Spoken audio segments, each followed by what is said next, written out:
Salut tout le monde, je m'appelle Steelers et bienvenue dans cette nouvelle vidéo sur les armes à feu. Et aujourd'hui, au lieu de répondre à une question, je vais vous montrer quelques techniques sur comment bien tenir votre arme à feu pour évidemment éviter des accidents ou de vous blesser, mais bien entendu pour être en mesure de bien viser et de vous améliorer à votre club de tir pour devenir de mieux en mieux, et j'en apprends encore, mais je vais vous montrer les techniques de base pour avoir une bonne position au niveau du corps et aussi la bonne manière de tenir votre arme de poing. Et sinon, si vous avez des questions, n'hésitez surtout pas à me les poser sous la vidéo, qu'elles soient pour ou contre les armes. Comme ça, dans les prochaines vidéos, je vais pouvoir répondre à vos questions comme je le fais habituellement. Avant de vous montrer comment vous positionner avec votre corps, normalement il y a deux types de positions à prendre et c'est très important pour votre stabilité. Évidemment, je vais vous parler de l'essentiel, c'est-à-dire comment bien tenir votre arme pour être stable. Première des choses, ce qu'il faut savoir, c'est que une arme de poing a été conçue pour être maniée à une main. Évidemment, la tenir à deux mains fait en sorte que vous soyez beaucoup plus stable et précis. Mais peu importe le calibre, en règle générale, tous les armes ont été conçus pour être tenus à une main. Même un Eagle Desert .50 peut être tiré à une main. Et d'ailleurs, j'ai changé mon kit de ressort qu'il y a à l'intérieur, ce qui fait que maintenant, au lieu d'avoir 5,5 livres de pression sur la détente pour déclencher le coup, et bien maintenant, avec ce nouveau mécanisme que j'ai installé, ce n'est pas un mécanisme de compétition qui change tout l'intérieur de l'arme, mais ça permet vraiment d'avoir beaucoup plus de confort et de précision quand on est au club de tir. Et maintenant, j'ai environ 4 livres de pression, ce qui est beaucoup mieux.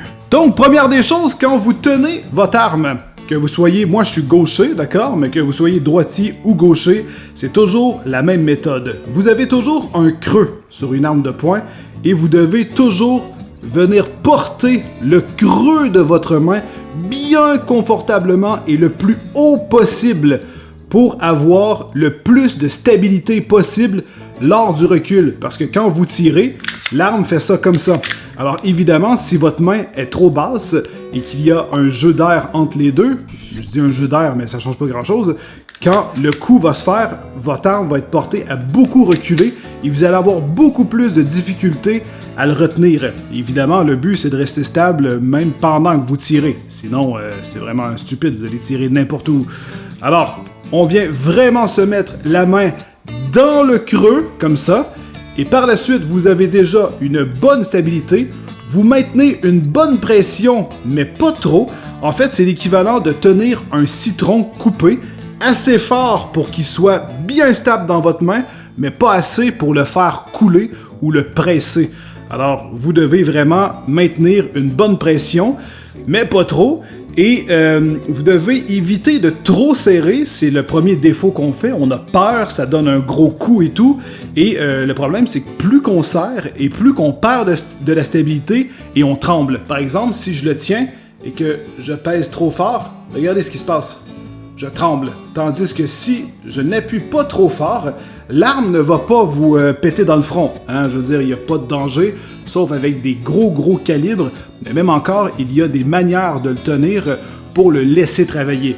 Dans le cas d'un semi-automatique, il faut essayer de le retenir le plus possible pour laisser le mécanisme revenir et bien fonctionner. Parce que si vous tenez de manière trop molle votre arme, eh bien, quand le coup de feu va se faire, eh bien, vous allez amortir le coup, ce qui fait que la culasse ne va pas être en mesure de bien reculer jusqu'au fond parce que vous allez amortir le choc et souvent ça va enrayer le mécanisme. C'est là que vous allez vous retrouver avec une douille qui se coince à l'intérieur de la fenêtre d'éjection.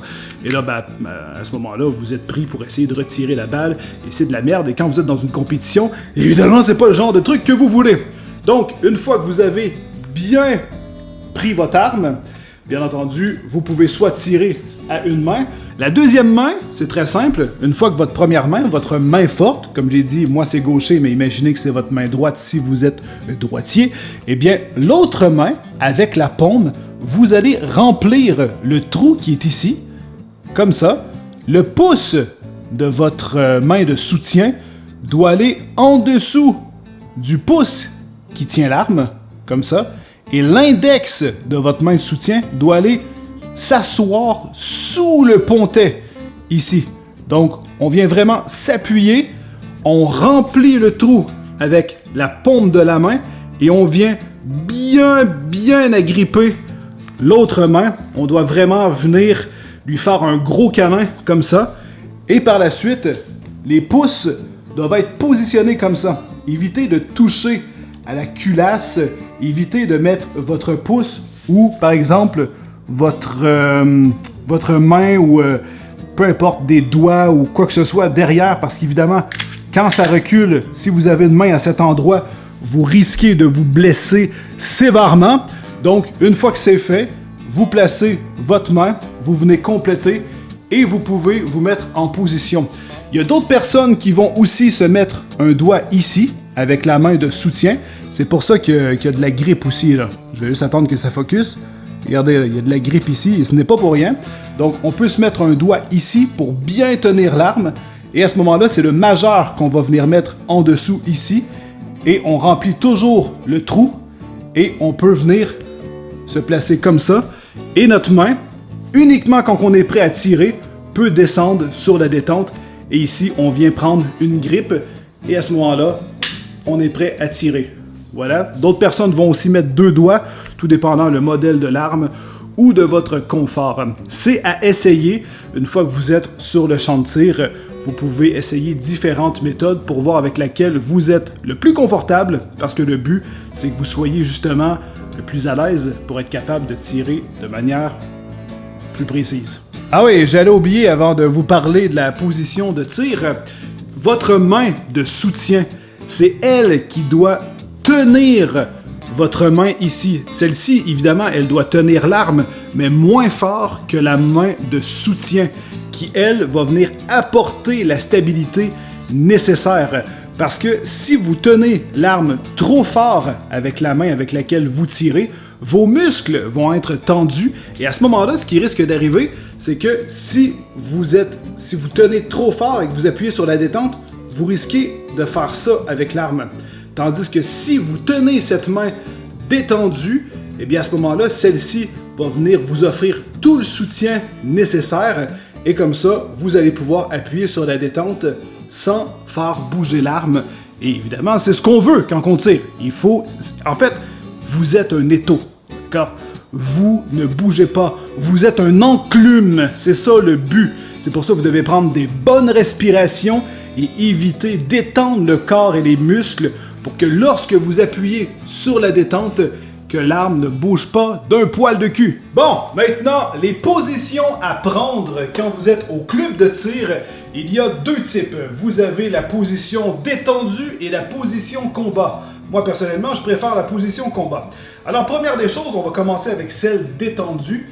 Alors, vous devez placer vos pieds droits, mais qui ne dépassent pas les hanches, d'accord? Donc, vous les placez comme ça, bien droit.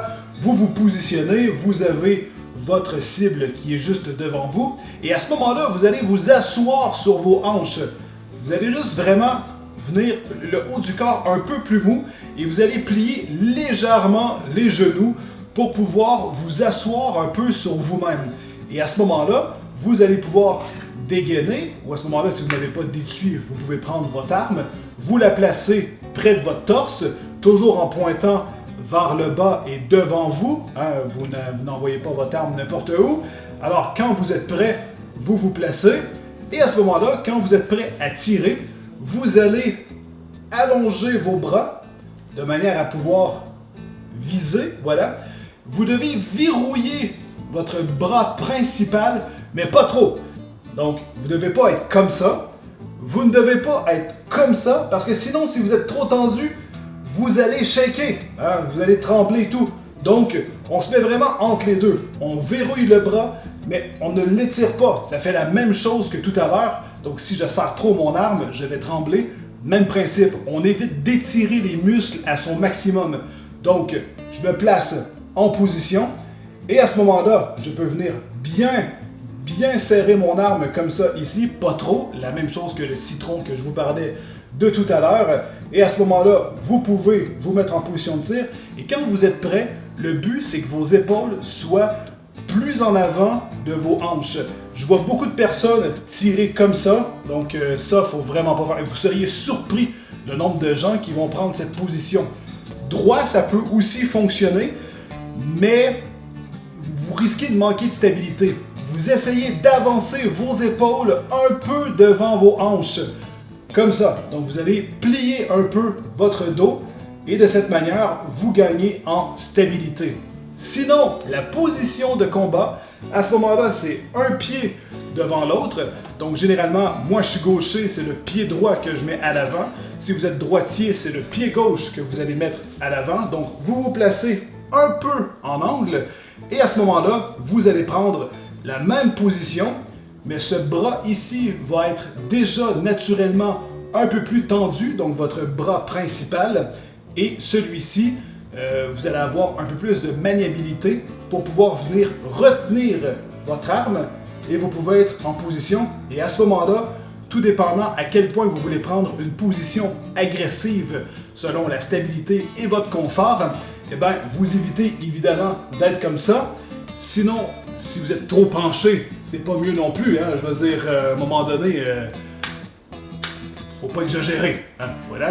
Donc, on se place, on est bien positionné, on est confortable, on se met en position de tir et à ce moment-là, on peut venir avancer un peu les épaules de manière à être très stable. Imaginez que lorsque vous avez votre arme comme ça, vous pouvez prendre vos mains aussi. Hein?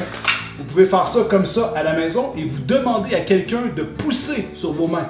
Le but, c'est que si la personne pousse sur vos mains, que vous ne soyez pas mou et que vous ne perdez pas l'équilibre. Donc, vous vous placez, la personne vous pousse sur les mains et vous restez stable.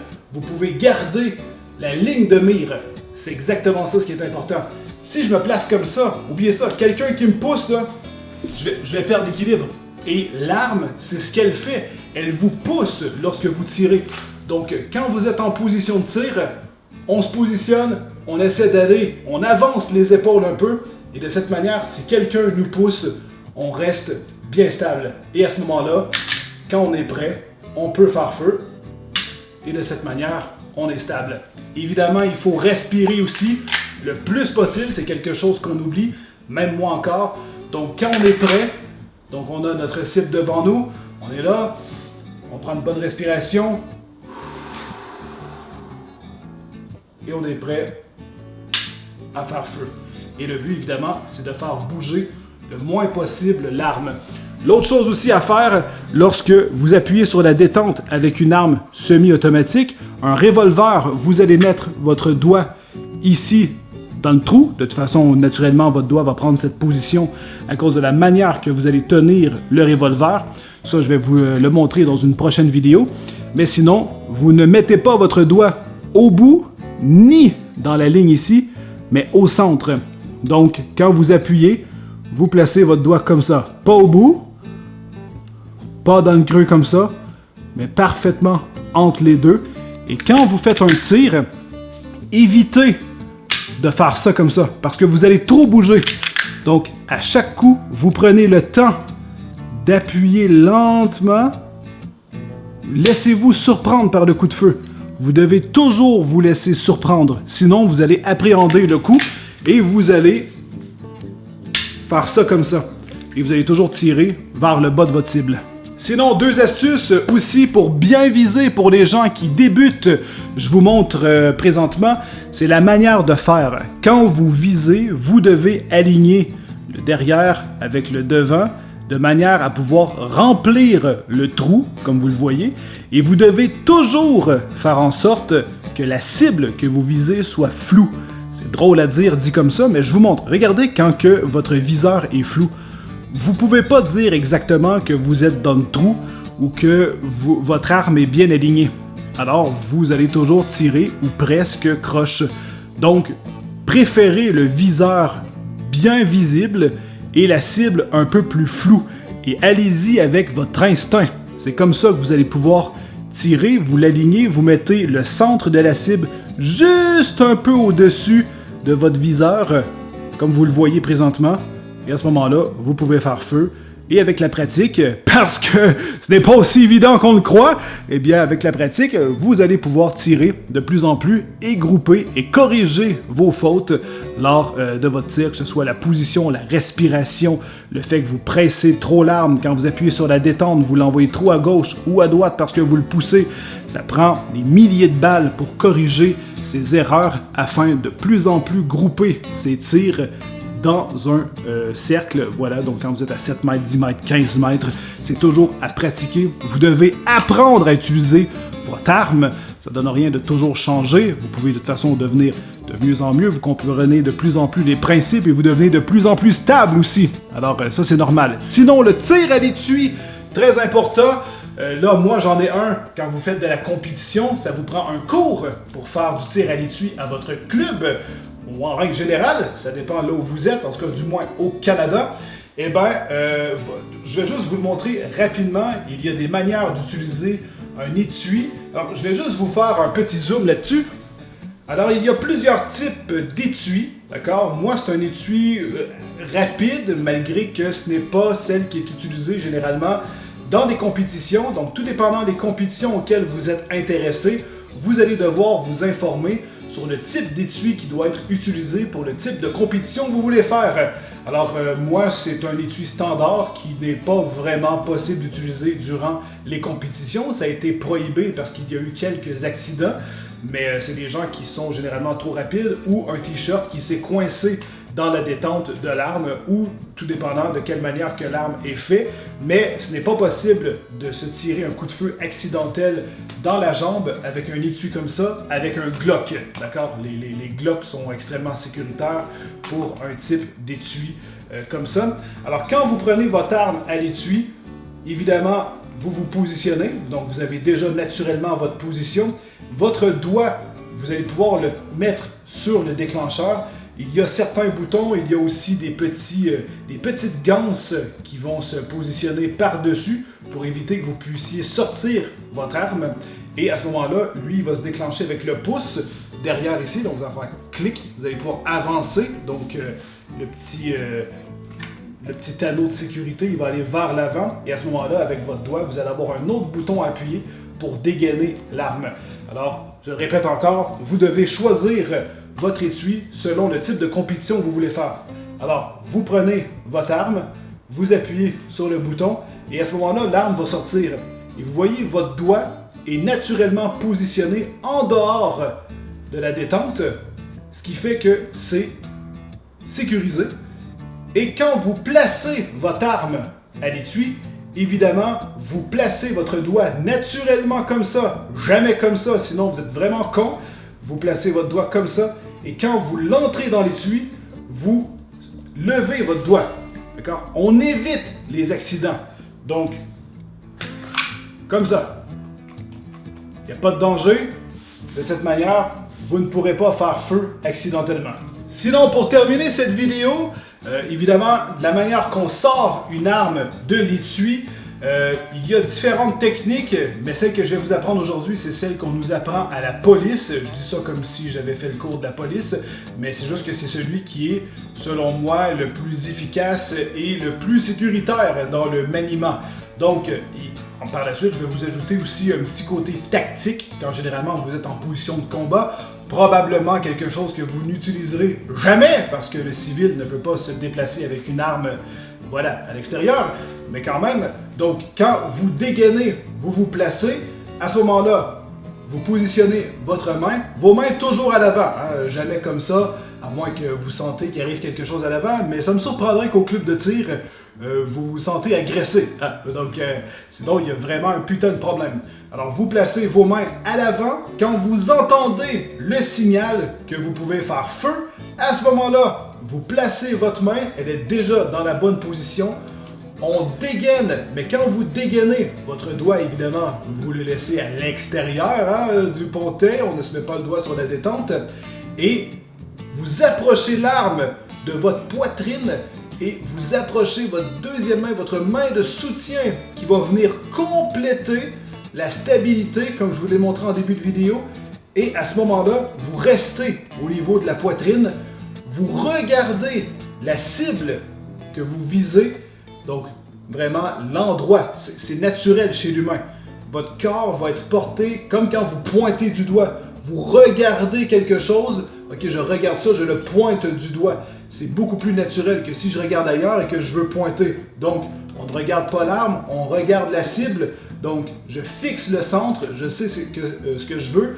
Et à ce moment-là, je place ma main et là, je l'éloigne de ma poitrine pour me mettre en position et je suis prêt à faire feu.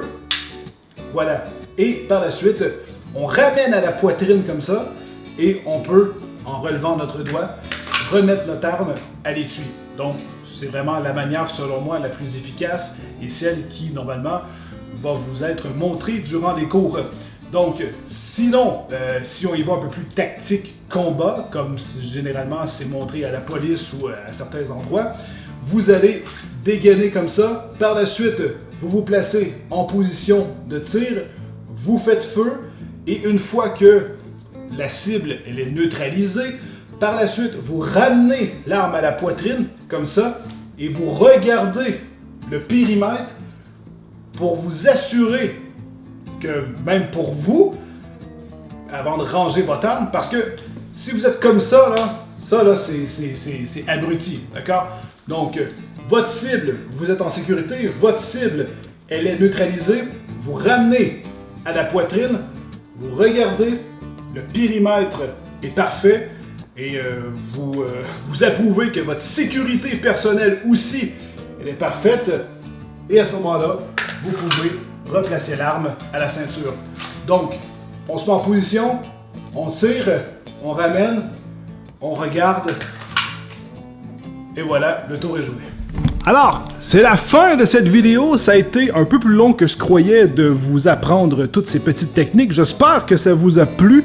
Évidemment, le but, parce que c'est beau répondre à des questions et vous expliquer plein de trucs sur les armes, mais si vous pratiquez le tir ou que vous comptez le pratiquer, eh bien, la façon de tenir l'arme est aussi très importante pour éviter, en fait, pour votre sécurité et aussi celle des autres.